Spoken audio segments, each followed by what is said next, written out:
Today, we become legends. Hey, my name's Inter, welcome back to the channel. Today I'm going to be giving my thoughts on one solid, impactful buff to each assassin in Smite that I think would make the character better and more fun. I'll be covering every class in this series as well as potentially one nerf to each god if there's interest in that, and what better class to start the buffs with than the assassins, undoubtedly the weakest class in the game right now. I know that not every assassin is weak and needs buffs and the balance won't be perfect in any of these, but I wanted to explore some cool ideas for these gods.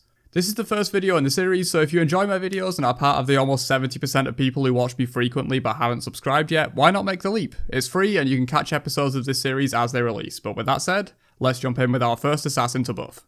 Arachne. So Arachne is of course an interesting one. I think some areas of her kit definitely need buffs, but others definitely need nerfs.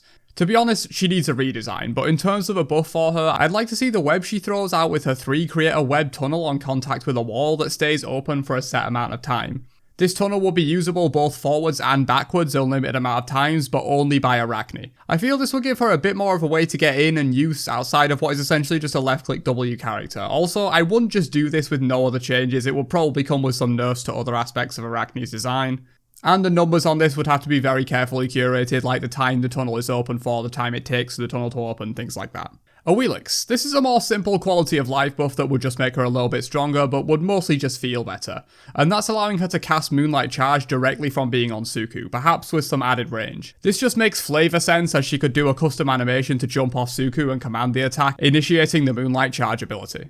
It just feels a bit weird to have to cancel Suku and then throw for the knock-up to engage. It would just feel a lot better to just immediately send Suku since you're already riding him anyway. Bakugou, another one that's a bit questionable on if I even want to buff him because of how volatile he can be and how unfun the game is when he's overpowered. However, a nice change I'll give to him is a bonus effect when at max passive stacks. Right now, the bonuses just scale up linearly, 7% attack speed and 5% movement speed per stack and 3 stacks.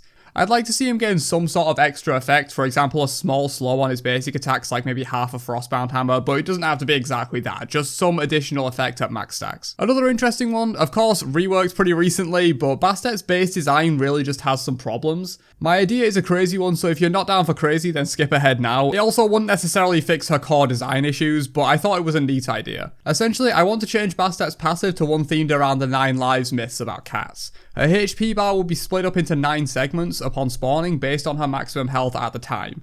So assuming she spawns with 1800 HP max, each quote-unquote life is 200 health. When Bastet takes enough health damage to lose a life, she can no longer regenerate that health until she dies or returns to Fountain. She can also recover a life by getting a single god kill or assist, or 12 minion kills or assists. The main draw to having this passive is that the excess damage on your lives doesn't carry over, so you can only ever take a maximum of 1/9 of your HP bar in damage from a single attack. But once you take that damage, it's very hard to get it back, you can't just heal it up. I know this idea is really out there and would never actually be a thing, but mana bars have been replaced before in Smite multiple times, why not health bars too? I think it will create an interesting dynamic where Bastet hard counters burst mages but is weak to tick damage and sustained damage output such as from a hunter or a mage like Anubis or something like that. Of course, I'm not considering balance and many changes might need to be made for such a passive, but nonetheless, I find the idea of replacing health bars interesting. Also, in the middle of writing this strip, the Bastet rework came out, and of course I'm not suggesting she needs to be reworked again necessarily, this was just my idea for how to change her. I actually came up with this idea before the Bastet rework. Camazotz. Pretty simple with this one, I would just change his 2 to be a cone attack instead of a line, with the necessary balance changes to make it fair of course. This changes mostly for 2 reasons. The first is the main one, and that is that having 2 line skill shots that do very similar things in one god kit just kinda feels bad.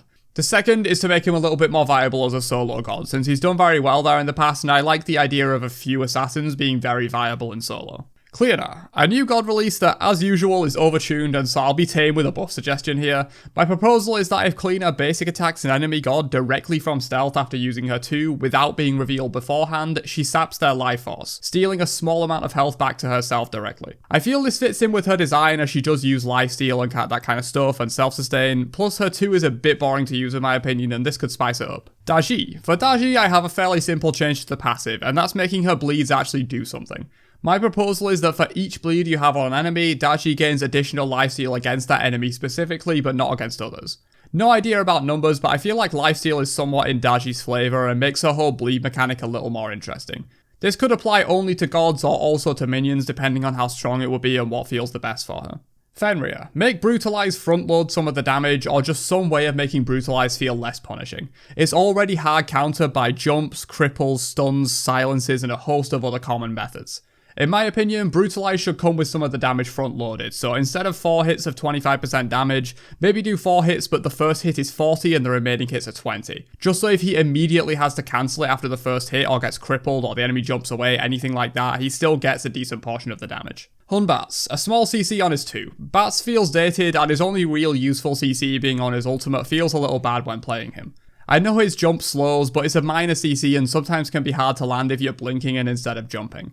So give him maybe a short route or even a very short knockup like Geb 2 or even less than that. Not enough to break the god, but I feel like he does need something in his base kit to rival his powerful ultimate in terms of CC. Callie. I would simply buff the damage on her ult. I don't want a major buff for Callie since if she's OP it destroys the game, but it feels like her ult does literally no damage. I know she's an AA god and not an ability one, but an ultimate called Destruction should probably do a bit more damage than it does. It could even do damage that scales based on Callie's missing HP. The lower her health, the more damage the ult does around her, like a berserker style thing. The radius of the ult could also get larger based on missing health, but that might be going a bit too much in an ability based direction for a god like Callie. Loki. Something with his 2. I liked most of the Loki rework, especially his ult and his 3, but the 2 is just so boring and it feels like a useless ability at certain times. I know that even before the rework this was exactly the same, but I feel like it was one of his design problems that should have been scrapped in the rework. Short of just scrapping the ability entirely, I suggest that the decoy explodes at the end, dealing burst damage and applying poison to enemies in the area, leaving a tick damage on them. Also, Loki will be able to reactivate the ability at any time after placing it to cause the explosion.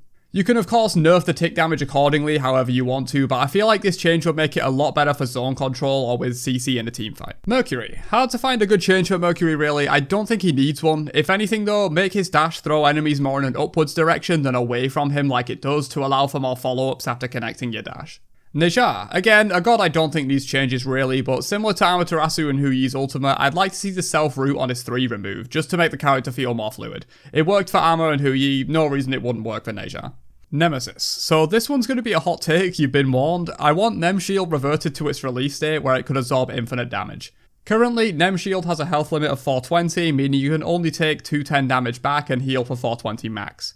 I just thought it was way more interesting and skill testing at release when it could absorb infinite damage as much as you wanted, but only lasted 1 short second instead of 2 like it does now. Pelee. I'd like to see the risk reward of her amped up 3 increased. My proposition is that she gains more damage and more movement speed than before, but with a downside of burning health in addition to fuel. The same idea as Thanatos would apply in that she physically can't kill herself with the damage it deals to her, she can't amp up the ability if she's too low to actually use it. I just feel like this fits in Pelee's theme quite well. Magma, lava, fire, these are all destructive forces, and the ability itself is called Magma Rush. I feel like a health sapping component for when she goes into maximum overdrive would be a nice touch and very thematic for her. Ratatoskr. Remove movement speed and add other better stats to the Acorns. I feel like since boots were removed, Rat's Acorns took a hit since he has to build them first where others are now free to build whatever they please.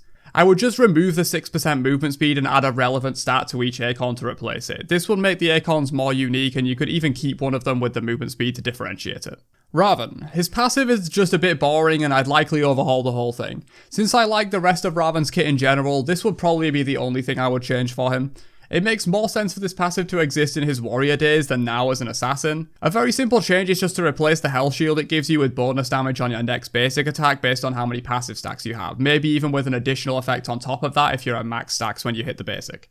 Though that is quite similar to Susano passive just with auto attacks instead of abilities, so I'm not sure that's something they would go for. But I'm sure there's even more you could do to make Raven's passive more interesting. It's simply an 8 stacking wheel that you could have a bonus effect to 8 stats. It's quite flexible in what you could actually add to this and just add something Raven needs. Circuit. Similar to Raven, Circuit only really has one aspect I think could use a change, and that's her 3. To me, it's just really boring and simply serves as a way of giving her excess mobility. I propose 1, being able to cancel it into any ability. Currently you need to manually cancel it then cast another, which is just a bit cumbersome. And if you end the ability this way, the cooldown is reduced by 5 seconds, kind of similar to a Tsukuyomi one when you pick back up. This allows her to use the ability more aggressively and for stealth gameplay without being punished by its long cooldown. But if she's simply using it as just a way to get an extra dash like it's currently used, the cooldown remains long. Set. Now, Set's a god I don't really play much at all, and this buff is likely too much for him, perhaps alongside another nerf to some other area of his kit. But my idea for Set is that if he hits an enemy with 3 clones at once using Skewer, the slow increases to a root. And if he hits an enemy with 5 clones at once, the root increases to a stun. I know Set is already rewarded for hitting multiple clones on Skewer because of the insane damage it does, but since the damage goes to 40% after the first hit, some milestone system that gives him more benefit for setting up clones correctly could give more interesting depth to the character. Not that Set is lacking depth already though. Susano. Susano has a pretty streamlined kit that you can't change much about without breaking the character, so I went a little more obscure on this one than some others. My idea is that if Susano's 2 is used on an airborne god, they are blown down to the earth by the wind, colliding with the ground hard and taking additional damage as well as being stunned for a short amount of time. This effect would only activate in the center hitbox of Susano's 2, just like normal. You can of course do this from any knockup that allows targeting of the knocked up god, similar to a Wheelix, but you can also do your ult into 2 like many Susanos do now, but in reverse. Instead of using the 2 to pull the enemy back into the ult storm, you can use the storm to knock them up, then pull them back to earth with the 2 and stun them. Again, like a lot of these buffs, I'm sure this might be a bit too much, but numbers can be tweaked to even him out if necessary. Thanatos. This is a simple one. As someone who's played a fair bit of Thana, I just really want Soul Reap to be less slow. Thanatos feels so fluid in every other aspect of his kit, with his 1 and ult coming out very fast and being great for AA cancels. But then when you cast his 3 and wait what feels like an eternity for it to connect before you can continue doing damage, it just feels kinda bad. I haven't done actual maths on this, but it often feels like using Thana 3 in the late game is a DPS loss over just basic attacking because of the overly long pre-animation that Soul Reap has. It's also a silence, which as we know from Nox are way stronger if they come out faster. Since silences are often used to cancel enemy channeled abilities like Anubis 1 or Thor 3, even if you can react immediately to a Thor starting to spin, by the time Soul Reap actually connects, he's probably done most of the damage anyway. I just feel like this buff would make Thana feel a hell of a lot better to play while not actually buffing him that much in the grand scheme of things. Thor. Thor. Since the rework, he's arguably one of the best designs in Smite. Simple, easy to learn, hard to master, feels amazing to use. So finding something he's lacking in game is quite difficult, but an interesting, albeit probably OP, buff that I like is when teleporting to Thor's hammer after throwing it, you release a burst of electricity doing circular AoE damage around you. Now, hear me out, I think this is a good design choice for 2 reasons. 1, it means missing the double tap is less punishing. You can still TP to the hammer afterwards, deal that AoE burst around you and get into the fight, then use your 3 and whatever else you have.